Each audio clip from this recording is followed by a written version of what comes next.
चुनाव दिसंबर में आसन्न है और हमको लगता है कि अब झारखंड पावर हब हो चुका है। भारतीय जनता पार्टी के नेता,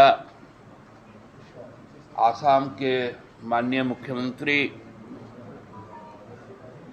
हेमंत बिस्वा शर्मा जी ने जब आज रांची में आने का काम किया तो उनसे जब पूछा गया उनके दौरे के बारे में तो उन्होंने कहा मैं रिचार्ज होने आया, क्योंकि अब उनका वैलिडिटी खत्म हो चुका है। जो राज्यों में जो 13 उपचुनाव हुए, उन उपचुनावों ने बहुत स्पष्ट कर दिया कि भारतीय जनता पार्टी के नेताओं का, कार्यकर्ताओं का जो ऊर्जा का जो बैटरी था वो पूरी डिस्चार्ज हो गया और अब उनको रिचार्ज करने के लिए झारखंड आना पड़ रहा है। हम लोगों ने देखा कि देश के कई जगहों में बाढ़ है, कई क्षेत्र सुखाड़ है। उस वक्त में भारत के जो कृषि मंत्री वो लगातार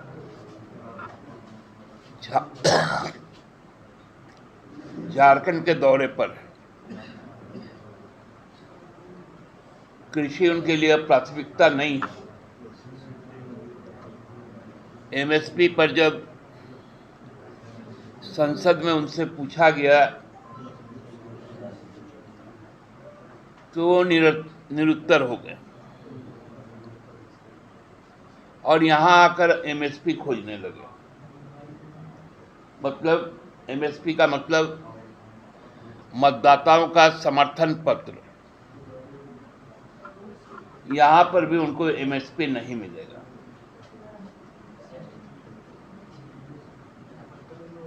अभी शायद 20 तारीख को भारतीय जनता पार्टी के केंद्रीय स्तर के नेता और इस देश के गृह मंत्री वो भी रांची आ रहे हैं। भाजपा नेताओं से जो सूचना प्राप्त हुई संवाद माध्यमों से कि वो टिप्स देंगे।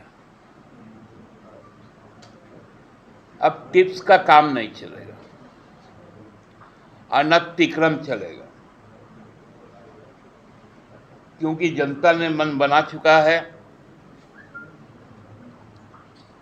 कि अब भारतीय जनता पार्टी का सफाया इस राज्य से होगा। पूरा देश का जो संदेश है उस संदेश के साथ झारखंड भी आगे बढ़ेगा। भाजपा शासित उत्तराखंड में भी उनको दोनों उपचुनाव वहां पर हुए थे, वहां भी उनको शिकस्त मिली। 13 में से मात्र 2 सीटों पर सिमट गई।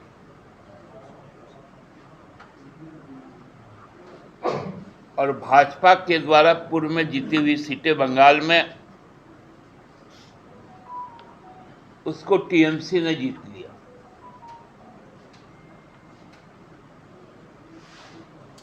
ये सच्चाई अब सबके सामने है और इसीलिए घबराहट और बौखलाहट सबसे ज्यादा भाजपा के नेताओं में। महाराष्ट्र से जो संदेश आ रहे हैं, हरियाणा का जो संदेश है, जम्मू कश्मीर जिस रास्ते की ओर बढ़ रहा है, जो भाजपा के लिए कहीं कोई जगह नहीं बचेगी और झारखंड में भी उनका दरवाजा बंद। नेताओं का आना जाना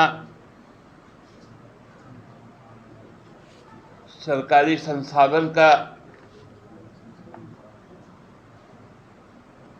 उपयोग करना, क्योंकि जाहिर सा है कि कोई केंद्रीय मंत्री है तो जो प्रोटोकॉल है राज्य सरकार को उसमें भारी भरकम खर्चा करना पड़ता है। तो ये खर्चा भी अब हमारी राज्य सरकार कर रही है, क्योंकि हम प्रोटोकॉल के तहत बंधे हुए लोग हैं।